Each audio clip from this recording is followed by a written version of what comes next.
É um grande prazer fazer parte do eixo Corpo e Movimento do Brain Connection. Eu sou Suzana Veloso Cabral, psicóloga e psicomotricista, sócia titular e de honra da Associação Brasileira de Psicomotricidade, coordenadora da pós de psicomotricidade do Instituto de Educação Continuada da Pontifícia Universidade Católica de Minas Gerais. Eu escolhi para falar com vocês sobre o psicorpo, vendo exatamente que atualmente nós tivemos várias descobertas da neurociência que falam sobre o corpo, inclusive vendo que fatores biológicos do próprio organismo podem ser mudados epigeneticamente com as relações com o outro. E, por outro lado, a psicanálise tem encontrado que não pode mais deixar de lado essas descobertas da neurociência.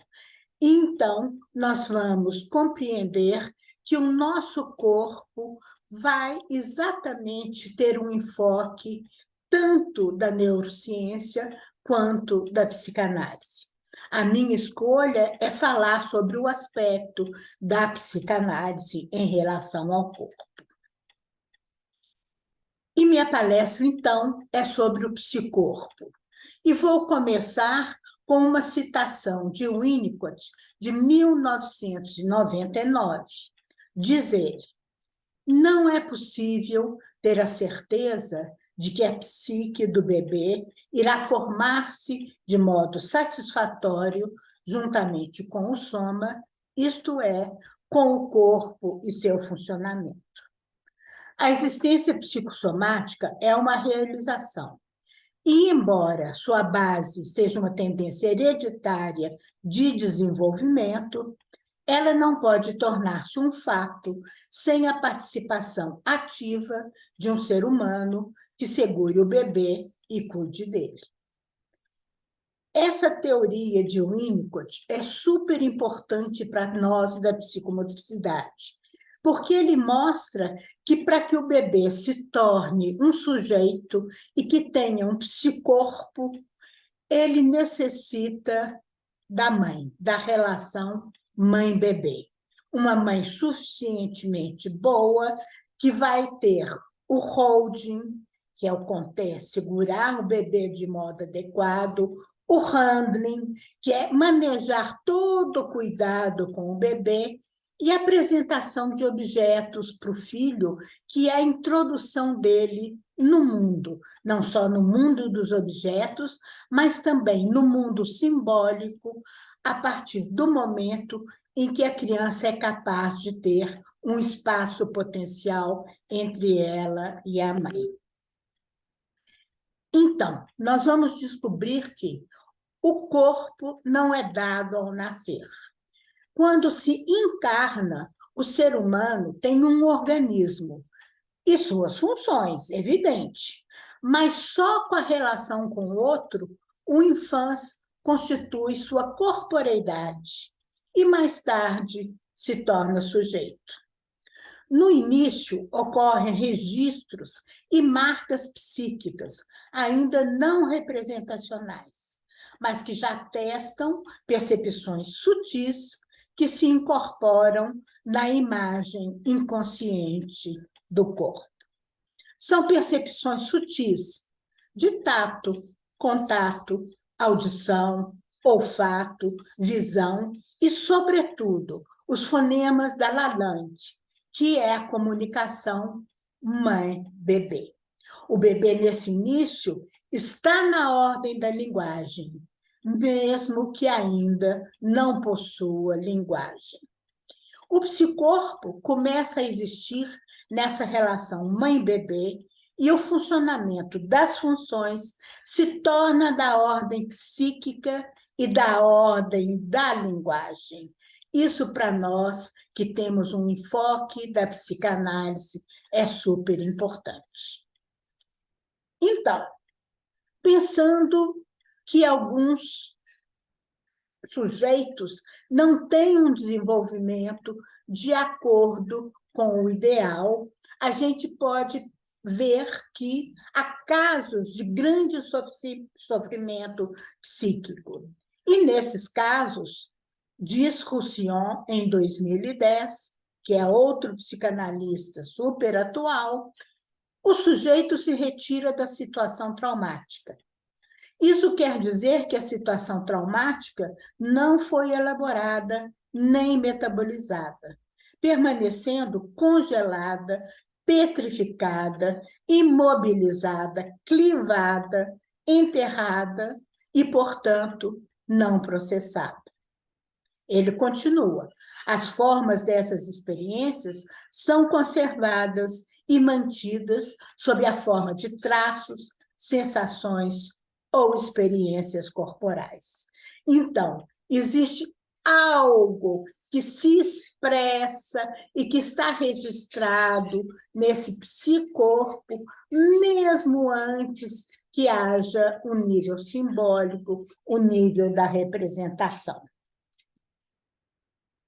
E aí a gente continua pensando sobre o que ocorre corporalmente.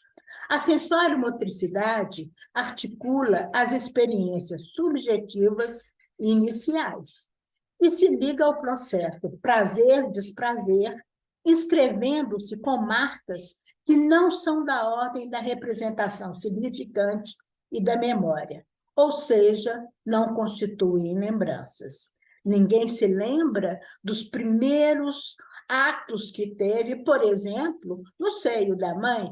Ninguém se lembra, enquanto bebê, mamando, sendo acolhido e mamando não só o leite, que é do nível da necessidade, mas também o afeto, todo aquele diálogo tônico, cinético que ocorre entre mãe e bebê no amamentar.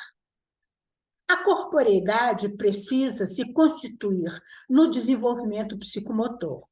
E o registro da história do sujeito vai ocorrer no seu discurso desejante. Na imagem inconsciente do corpo, esse discurso do desejo vai sendo marcado e vai se constituindo como algo que vai estar ali e que vai ser compreendido depois. As marcas corporais podem ser revividas e não relembradas. Algo que experimentei pode, de repente, surgir como uma sensação, uma experiência, como algo vivido, mas não pode ainda ser relembrado.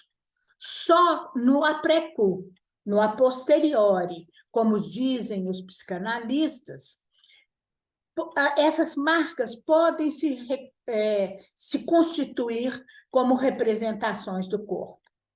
E elas constituem, então, algo como um corpo-lembrete, do qual nos fala a psicomotricista Françoise Desobot, em 1988. E ela relata, inclusive, o caso de um paciente dela que, numa sessão de relaxamento, sente uma dor intensa no braço, que não compreende, e aí vai trabalhando e, na verbalização depois, consegue associar essa dor intensa com um braço quebrado que ele teve num acidente de carro, em que ele quebrou o braço, mas mais trágico do que isso, ele perdeu o pai que faleceu.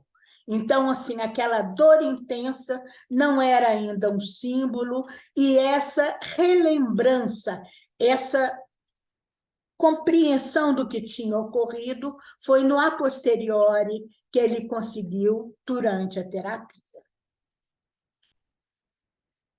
Pegando ainda um outro teórico, Bergès, que é neurologista e também psicanalista. Em 1988, ele nos diz: o que se expressa corporalmente está sempre enodado à ordem da linguagem e ao outro. outro com letra maiúscula, não é um outro, é esse outro que representa a ordem da cultura, a ordem da linguagem, que representa o simbólico, que representa o humano. Então, está enodado à ordem da linguagem e ao outro, a função materna de introduzir a cultura e o mundo da realidade para o bebê e de libidinizar o seu corpo. É o corpo receptáculo, um lugar de inscrição, uma trama implacavelmente destinada a imprimir-se com os cenários, as cores do outro. Então, o outro é super importante nesse primeiro momento, não só, como diz o Winnicott, há uma mãe suficientemente boa que acolhe o seu bebê, como nos diz Bergès, o que vai se inscrevendo no bebê vem do outro. É exatamente essas marcas, todos os fantasmas, os desejos, todo o que a mãe coloca ali como outro na relação com seu bebê. E a gente, então, percebe que é possível, nos momentos iniciais de vida, haver uma intervenção, inclusive, psicoterápica nessa relação, se houver algum problema. E essa constatação permite que a gente possa agir terapeuticamente sobre fatores epigenéticos e, inclusive, ajudar bebês em risco de autismo, como nos mostra Lasnik em 2013, em seu livro sobre os bebês. Continuando, existem outras abordagens que temos que levar em conta para compreender esse psicorpo. As alterações dos processos viscerais, respiratórios e as dores, úlceras, asmas, enxaquecas são exemplos de afecções psicossomáticas, descritas por Marty, outro francês, em 1998.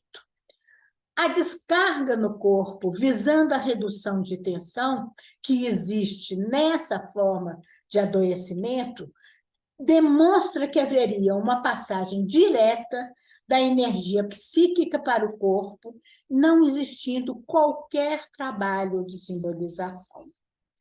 Esse, então, é o distúrbio psicossomático descrito pela escola francesa de Marty. Os distúrbios psicomotores são semelhantes aos psicossomáticos descritos por Marty.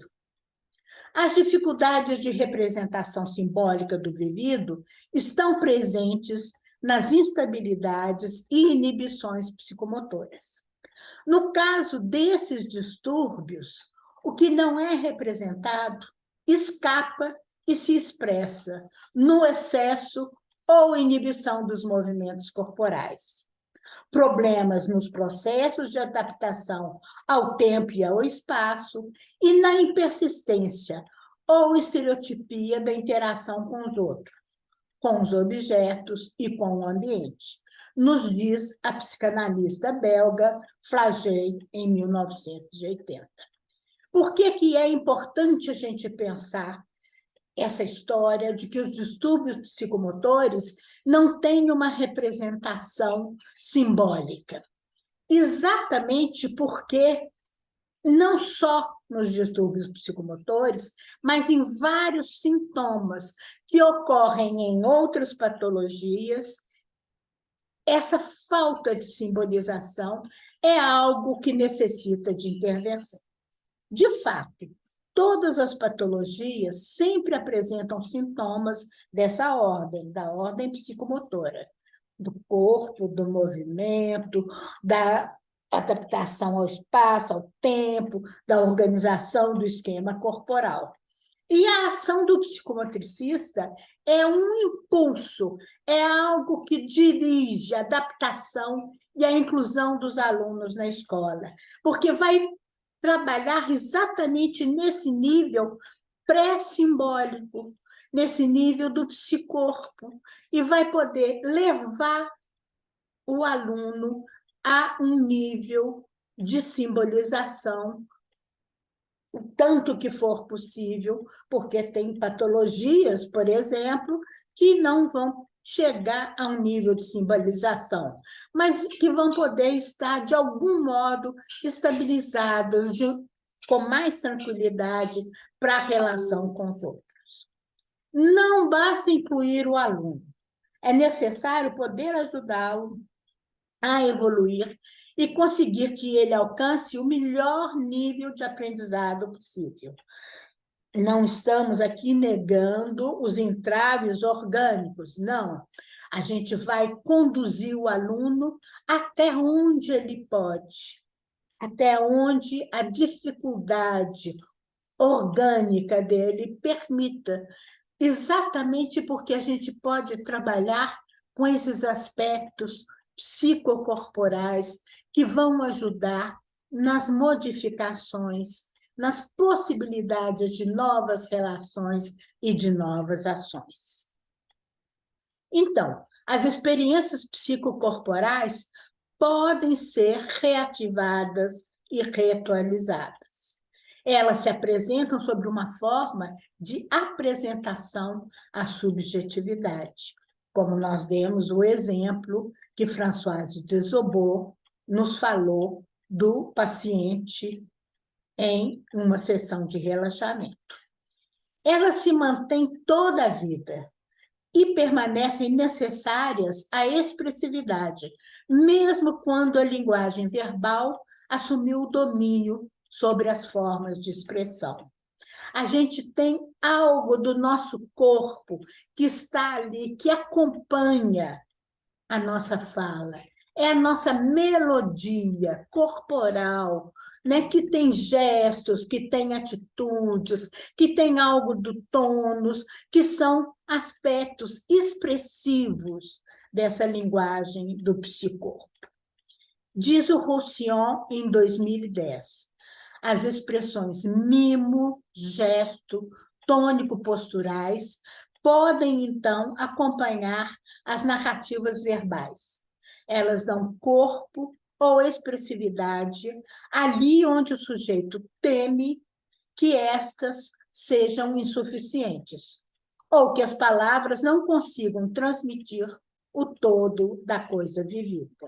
Então, mesmo numa sessão de psicanálise, deitado num divã, existem todas as expressões psicocorporais que vão acompanhando a associação livre dos pacientes. E na psicomotricidade, através do jogo, da expressão tônico-motora, das cenas montadas numa relação psicomotora, todos esses aspectos, mimo, gesto, tônico, posturais, são importantíssimos, e são eles que nós vamos decifrar para compreender melhor o que está ocorrendo com o sujeito. Daí a importância das vivências psicomotoras na educação. O psicomotricista intervém nesse nível e auxilia no processo de simbolização das experiências vividas. Existem coisas lindas de experiência, por exemplo, na Escola Recreio, aqui em Belo Horizonte, em que as crianças do terceiro período, que estavam sendo alfabetizadas, depois de uma vivência psicomotora com tintas, que elas lambrecaram, lambuzaram, uma criança que falou que era estrangeiro, que era recém-chegada ali naquele grupo, elas começaram a pensar, pois é, e como é que é essa coisa de chegar de não entender o que é que acontece com aquelas pessoas que estão ali, e como é que é essa coisa, feito nós agora estamos começando a entender o mundo da linguagem escrita, como é que isso acontece, como é que o homem aprendeu a ler e escrever?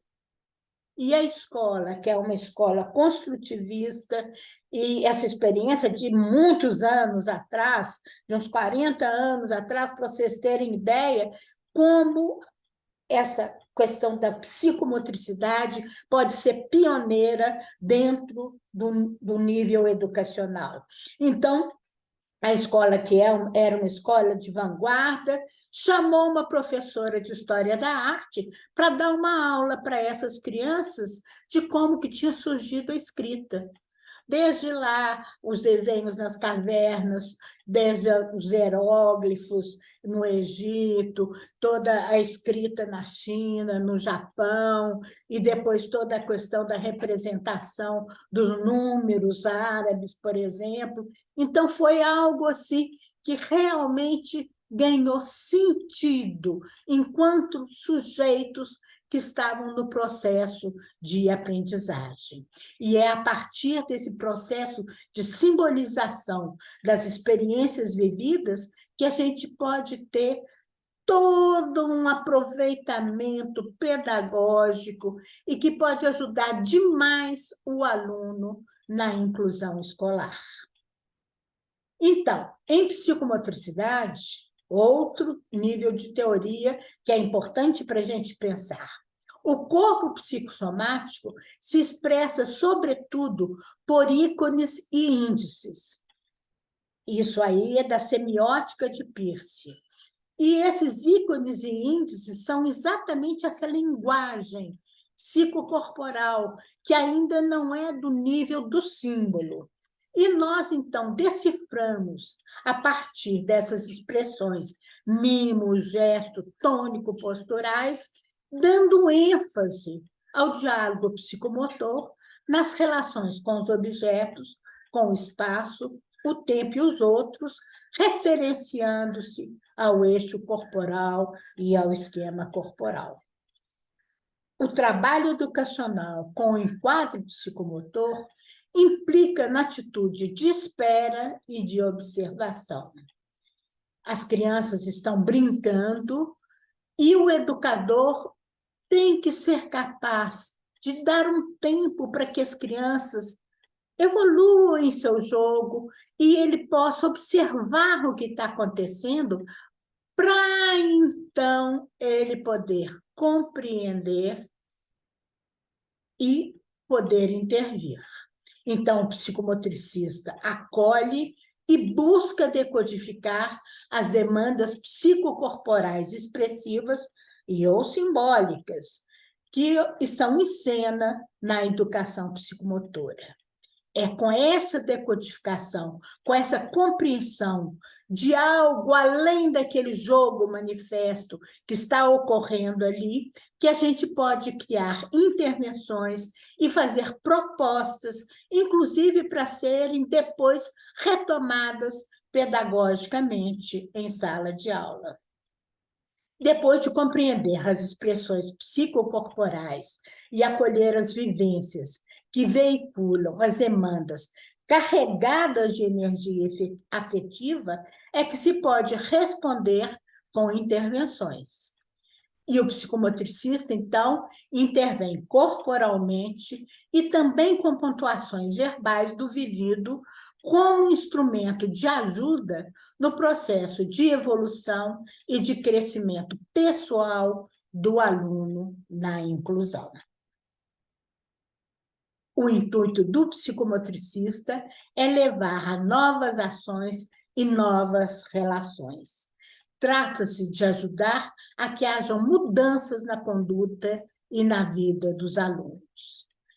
Com essa intervenção da educação psicomotora na escola, nós vamos ter um âmbito muito mais amplo do que uma educação apenas reprodutora. Nós vamos dar lugar ao sujeito, ao indivíduo, ao cidadão que está se formando ali na relação escolar. E, principalmente, vamos poder dar suporte às crianças que estão ali incluídas em alguma sala, onde elas podem melhorar, porque elas vão ter exatamente, como diz o Vygotsky, um espaço de mediação com outras crianças que vão ajudar a ser um modelo que elas vão poder seguir e vão poder elaborar novos modos de relação, não só nas vivências psicomotoras, mas também no acompanhamento que se segue nos momentos pedagógicos de sala de aula. Essa seria a contribuição que eu penso que se poderia dar, refletindo sobre esse psicorpo, que traz as ideias psicanalíticas para complementar todo o conhecimento atual da neurociências. Obrigada. Estou às ordens para futuros contatos. Meu e-mail é sussu51@hotmail.com e eu tenho um Instagram, @cassussu, e também tenho páginas tanto no Facebook quanto no YouTube com o meu nome, Susana Veloso Cabral. Muito agradecida a vocês.